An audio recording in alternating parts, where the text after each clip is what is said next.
Assalamualaikum warahmatullahi wabarakatuh. Perkenalkan, aku Najwa Nur Karimah Slamet dari Divisi Sulkus sebagai Magnesius Sulkus AC Gen Synaptogenesis tahun 2024-2025.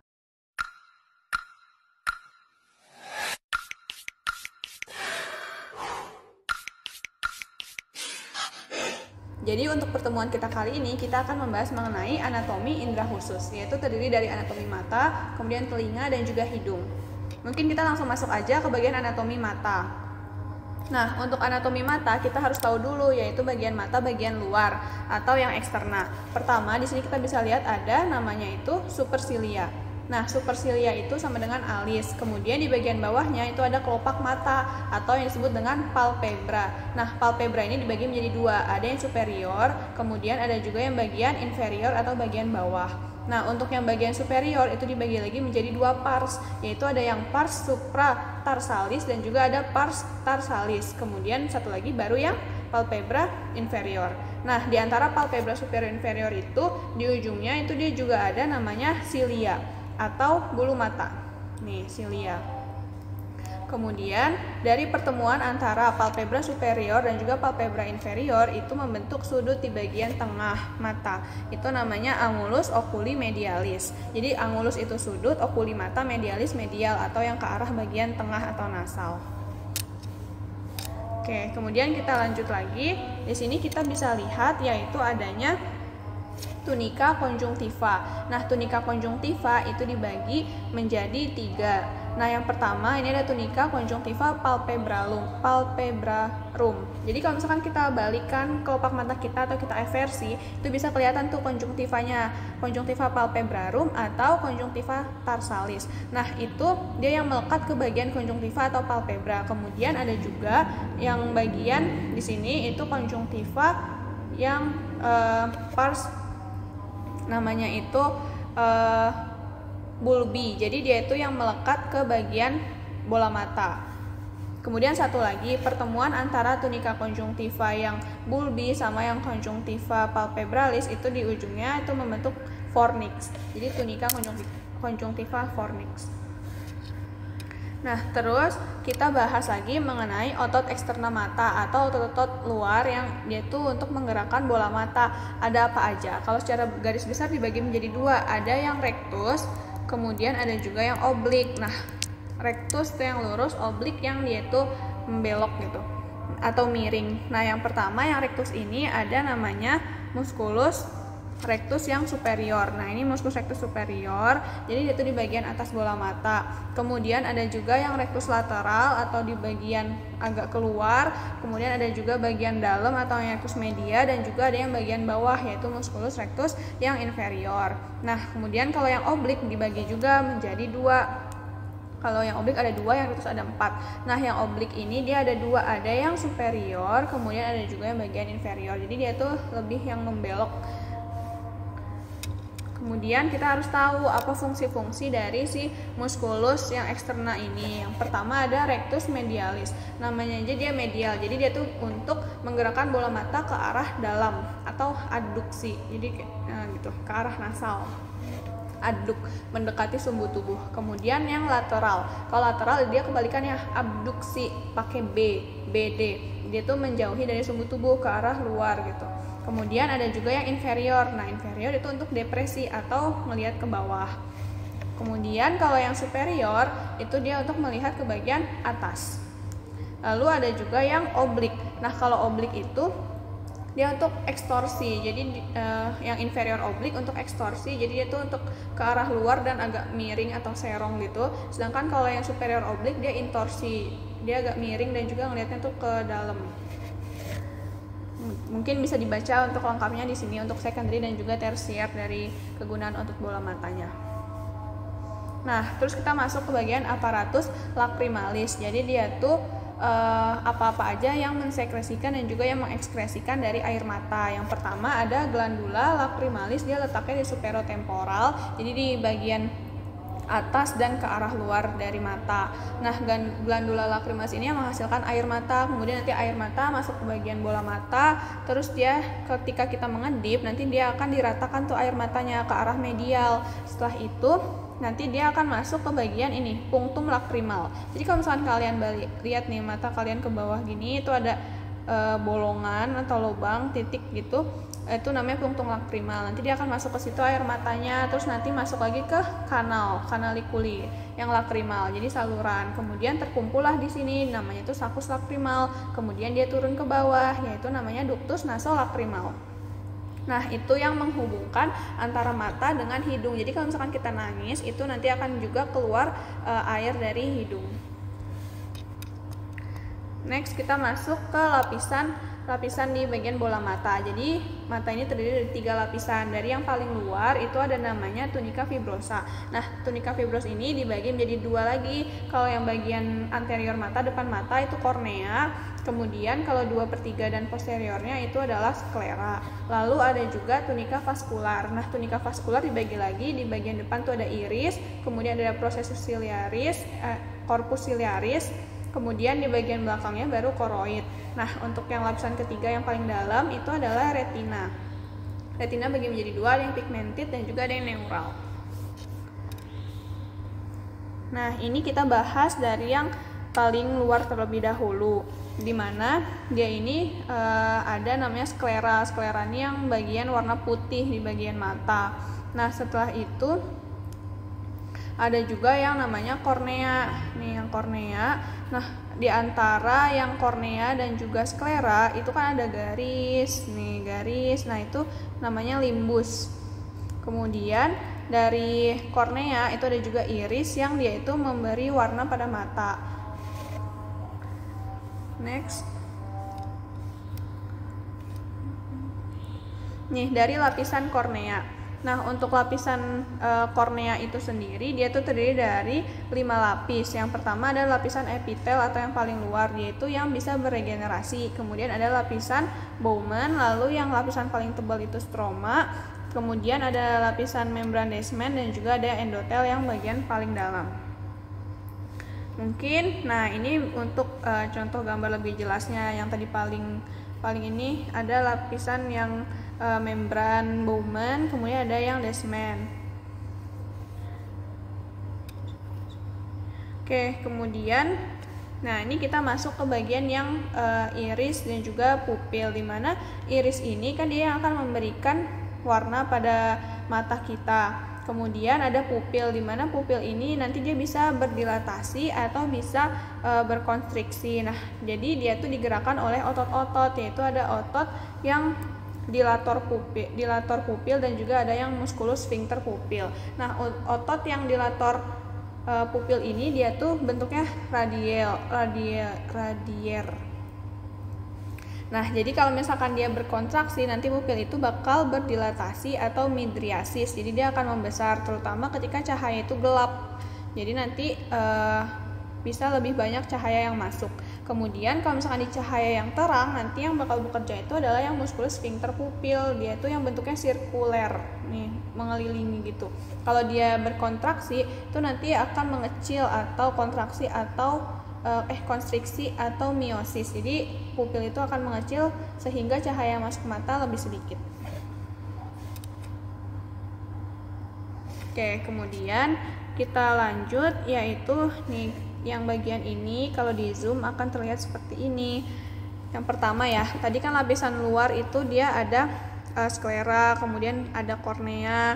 Nah, tadi kan kita udah bahas iris. Jadi iris ini tuh nanti dia akan membagi menjadi 2 ruangan, yaitu ada ruangan yang di depan iris, di antara iris dan juga kornea itu namanya kamera anterior bulbi. Kemudian kalau yang di belakang iris, jadi antara iris dan juga lensa ini itu ada namanya kamera posterior bulbi. Atau kalau yang kamera anterior ini COA, kamera okuli anterior. Kalau yang belakang itu COP, kamera okuli posterior.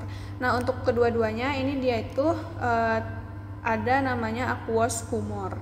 Nah, jadi dari aqueous humor itu tuh dihasilkan oleh si processus ciliaris. Processus ciliaris di sini. Nah, kemudian nanti dia akan keluar ke sini. Nah, dialirkan. Nah, masuklah dia ke sini nih, lubang ini namanya sinus venosus sclera atau kanal Schlemm. Nah, jadi itu untuk aliran dari aqueous humor.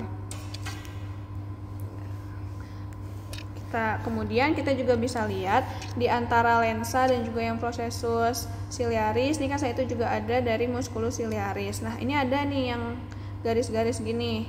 Nah, itu namanya zonula zinii atau ligamentum suspensorium. Jadi dia itu yang akan menggantung si lensa. Jadi akan untuk fungsinya itu akomodasi lensa.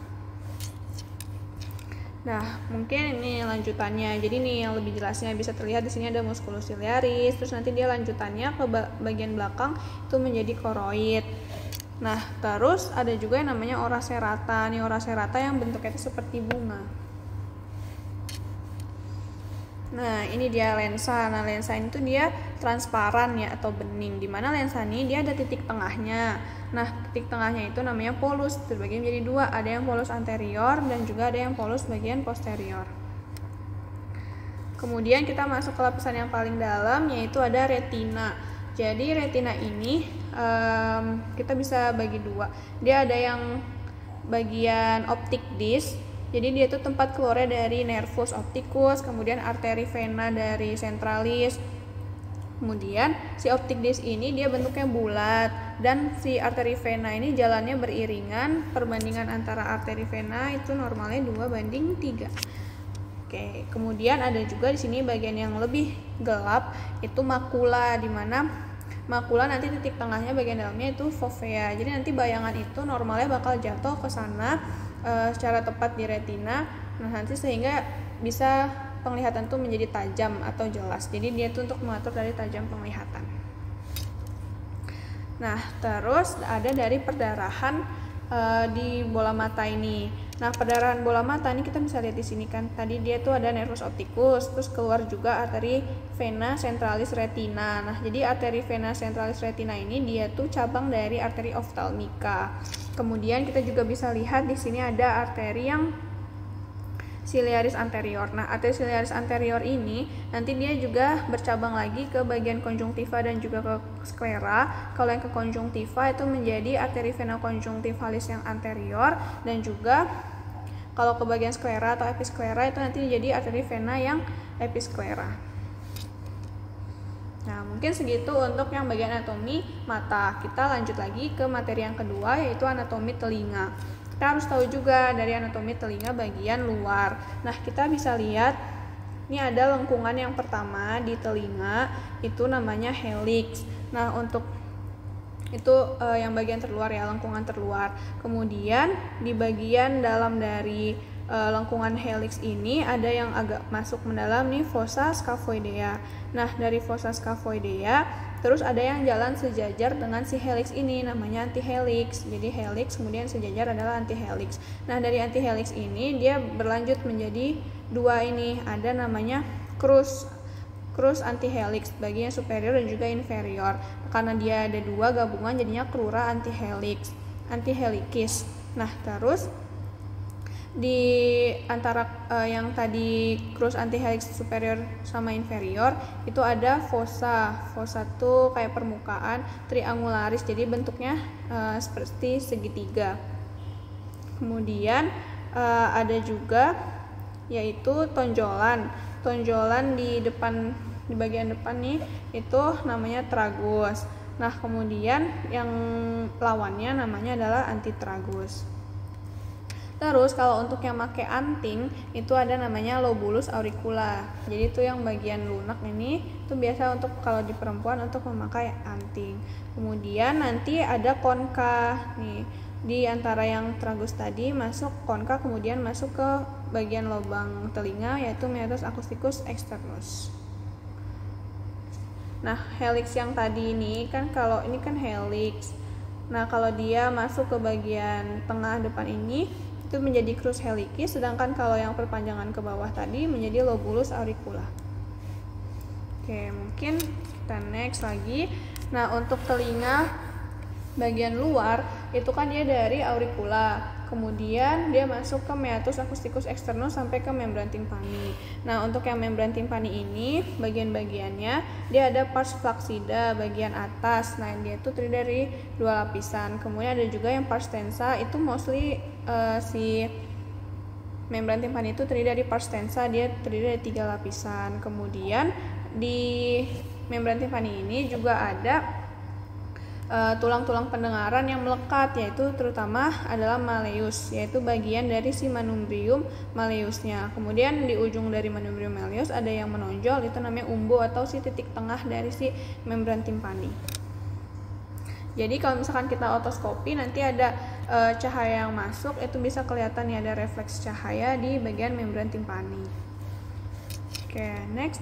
Selanjutnya itu ada tulang-tulang pendengaran. Nah, tulang pendengaran itu terdiri dari tiga, yaitu ada malleus, kemudian ada incus, dan juga ada stapes. Nah, untuk malleus dia itu terdiri dari ada 2 prosesus, yaitu ada prosesus anterior, kemudian ada prosesus yang anterior dan prosesus yang lateral. Kemudian dia juga ada kaput atau kepalanya nih yang besar. Kemudian si kaput ini dia nanti bakal berartikulasio dengan si incus, namanya artikulasio incudo-mallearis. Kemudian yang tadi ini ada manubrium atau kayak badannya dari si malleus gitu yang tadi nempel ke bagian membran timpani. Selanjutnya kita masuk ke yang kedua, yaitu si incus. Nah, incus ini dia tuh ada 2 krus, yaitu ada krus yang brevis atau yang lebih pendek, dan juga ada krus yang longum atau yang lebih panjang. Nah, terus yang terakhir ini ada si stapes. Jadi si stapes sama si incus itu dia berartikulasio. Nih di bagian tadi krus longum itu namanya artikulasio incudo-stapedialis. Kemudian si stapes ini ada 2 krus, yaitu krus anterior yang agak lebih pendek dan krus yang posterior yang agak lebih panjang. Kemudian nanti dia bersatu di basis stapedius. Nah, ini mungkin detailnya bisa dilihat aja. Nah, terus nih kalau di ventomnya telinga, ini kan tadi telinga eksterna, terus dia masuk nih ke meatus acusticus externus. Nah, ini ketemulah sama si membran timpani. Terus ini ada tulang-tulang pendengaran tadi yang malleus, incus, stapes. Nah, terus ada juga otot. Di sini ada otot yang pertama musculus tensor timpani. Nah, tensor timpani itu nanti dia bakal nempel ke malleus. Kemudian ada juga tensor veli palatini bagian bawahnya. Nah, terus di telinga tengah ini juga ada nih namanya tuba auditiva atau tuba Eustachius, dimana dia itu nanti akan menghubungkan telinga tengah dengan nasofaring, sehingga akan mempengaruhi dari tekanan udara. Nah, kemudian kita bahas mengenai dari telinga dalam. Nah, untuk telinga dalam ini dari yang pertama ada salurannya, ada yang kanalis semisirkularis. Dia terbagi menjadi 3, yaitu ada yang bagian anterior yang ini, kemudian ada yang bagian lateral, dia lateral tuh yang agak horizontal, sama ada yang ini bagian posterior. Kemudian di tiap-tiap dari si kanalis semisirkularis ini ada yang bagian menonjol. Nih di ujung-ujungnya nih namanya ampula. Jadi dia ada 3 juga, ada yang ampula membranacea anterior, lateral, dan juga ada yang posterior. Kemudian nih dari telinga dalam, nih kalau kita bahas mengenai telinga dalam atau kalau lebih jelasnya itu rumah siput ya atau si koklea. Ini kita bisa lihat ada 2, dia itu ada 2 labirin ya. Yang pertama labirin yang osseus atau yang tulang, dan juga ada labirin membranaceus. Nah, untuk yang osseus ini bisa lihat warnanya itu yang ungu, sedangkan yang membranaceus itu warnanya yang warna biru. Jadi yang labirin yang osseus itu nanti akan ada cairan perilimfe, sedangkan yang membranaceus itu endolimfe. Nah, untuk yang membranaceus itu dia bagian lebih ke dalam daripada si osseus. Jadi yang membranaceus nanti dia akan berjalan mengikuti dari si labirin yang osseus. Nah, nanti di dalam dari si telinga dalam ini kalau dibelah nanti bisa terlihat namanya organ korti. Nah, organ korti ini yang nantinya akan memproses suara yang kita dengar. Nah, terus di bagian yang ampula tadi kalau kita zoom itu kelihatan ada namanya nih kupula. Jadi di kupula itu nanti si endolimfe akan disalurkan sampai ke hair cell. Jadi nanti processing suara di sana. Selain itu juga tadi ada sacculus sama utriculus ya.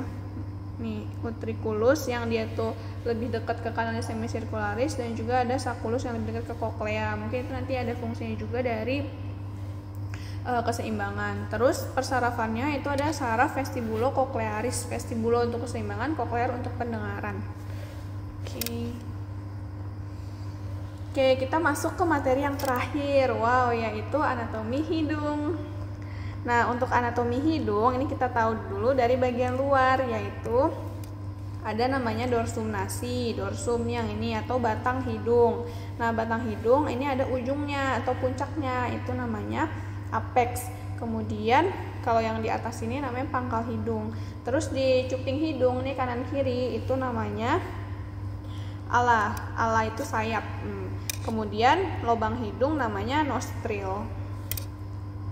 Terus kita lanjut lagi, ada septum nasi atau septum itu kan pembatas ya. Nasi itu nasal atau hidung. Jadi pembatas hidung apa aja dia itu terbentuk dari ada cartilago septinasi. Jadi itu tulang rawan ya, cartilago. Terus ada juga os ethmoid, lamina yang perpendikularis, sama ada os vomer. Nah, terus dari tadi luar hidung, terus dia udah masuk dari si nostril, dia masuk ke itu kan nares anterior ya namanya. Terus masuk ke rongga hidung. Nah, awal-awal ini di sini yang ada bulu hidung itu namanya vestibulum. Kemudian dia baru deh masuk ke rongga hidung. Nah, rongga hidung ini kita bisa lihat ada namanya konka.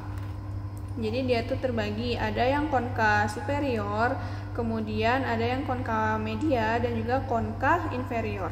Nah, di antara konka-konka tadi ada yang saluran gini. Nah, itu namanya adalah meatus.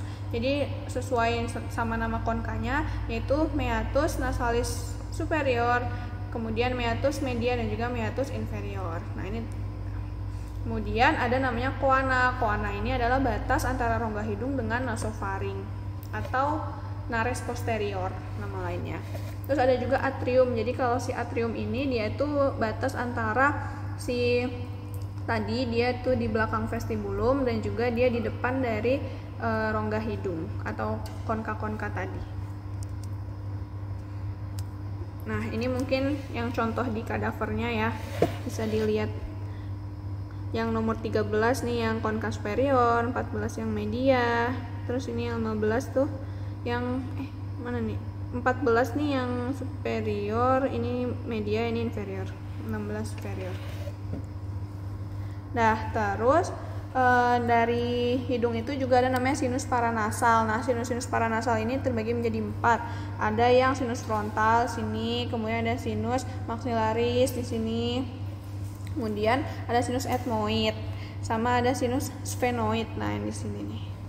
Nah, jadi kalau di gambar ini bisa kelihatan ini sinus sphenoid dan ini yang sinus frontal. Terus ada arteri yang memperdarai dari hidung, yaitu dia cabang dari arteri karotis interna, kemudian masuk ke arteri maksilar. Oke, jadi untuk perdarahan dari hidung tersendiri itu ada arteri, dia cabang dari arteri karotis interna, kemudian dia bercabang jadi arteri maksilaris, baru dia cabang-cabang lagi. Nah, ini yang pertama ada namanya itu yang tadi maksilaris itu dia dari kalau dia masuk ke hidung dia jadi arteri yang sphenopalatina ini, sphenopalatina. Terus selain itu juga ada arteri yang ethmoidal posterior sama anterior, bisa ada arteri palatina mayor sama yang labialis superior. Nah, di sini ada namanya plexus Kisselbach, dia itu terdiri dari yang tadi arteri ethmoidal, kemudian labialis superior sama sphenopalatina. Nah, di sini tuh nanti mungkin untuk korelasinya terjadinya epistaxis atau suka terjadi perdarahan hidung dari bagian arteri anterior tadi. Kemudian kalau untuk venanya sebenarnya penamaannya sama aja sih kayak yang tadi, ada vena labialis superior, kemudian ada vena yang ethmoidal anterior posterior. Nah, si vena ethmoidal anterior posterior ini nanti dia akan bermuara ke vena yang sphenopalatina. Next.